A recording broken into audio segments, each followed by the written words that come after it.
पंचनामे होऊन सुद्धा नुकसान भरपाई नाही म्हणून कारंजा तहसील येथे निवेदन सादर। नमस्कार, मी भाग्यश्री महाराष्ट्र न्यूज 24 लाईव्हमध्ये आपले स्वागत करते। यावर्षीच्या पावसामध्ये शेतकऱ्याचा अतिवृष्टीमुळे झालेले नुकसान बघता आणि मागील वर्षी खरीप पिकांमध्ये तुरीचे झालेले नुकसान ही नुकसान भरपाई शासन प्रशासनाने बळीराजाला द्यावी, जेणेकरून बळीराजा आपले उर्वरित शेतीचे काम सुरळीतरित्या करू शकेल। त्याकरिता जिल्हा परिषद सदस्य तसेच कार्यकर्ते यांनी कारंजा तहसील येथे तहसीलदार यांना निवेदन सादर केले।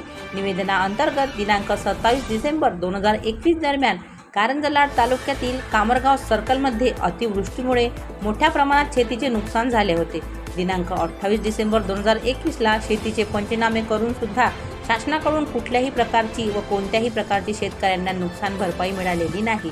आपणास विनंतीपूर्वक निवेदन देत आहोत की शेतीचे नुकसान भरपाई शेतकऱ्यांना देण्यात यावी, जेणेकरून शेतकऱ्यांचा थोडा तरी आधार होईल। त्याकरिता निवेदन सादर।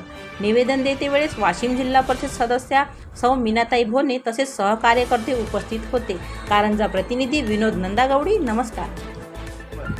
2021 ह्या अंदाजे ह्या पिरियडामध्ये कामरगाव सर्कल इथे भरपूर प्रमाणात गारपीट व ढगफुटी झाली आणि त्यामुळे शेतकऱ्यांचे तूर आणि हरभऱ्याचे पीक संपूर्ण नष्ट झाले आणि त्या नुकसानाचे पंचनामे शासनाने करूनसुद्धा आज 2022चा एंड होतो आहे, तरी शेतकऱ्यांना 1 रुपयाची मदत मिळाली नाही।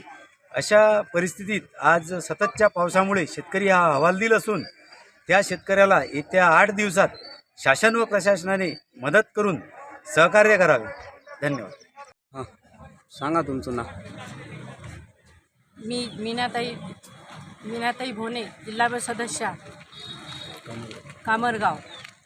तर या काळात शेतकऱ्याला काहीतरी मदत म्हणून 28 डिसेंबर 2021मध्ये फारच नुकसान झालेलं आहे।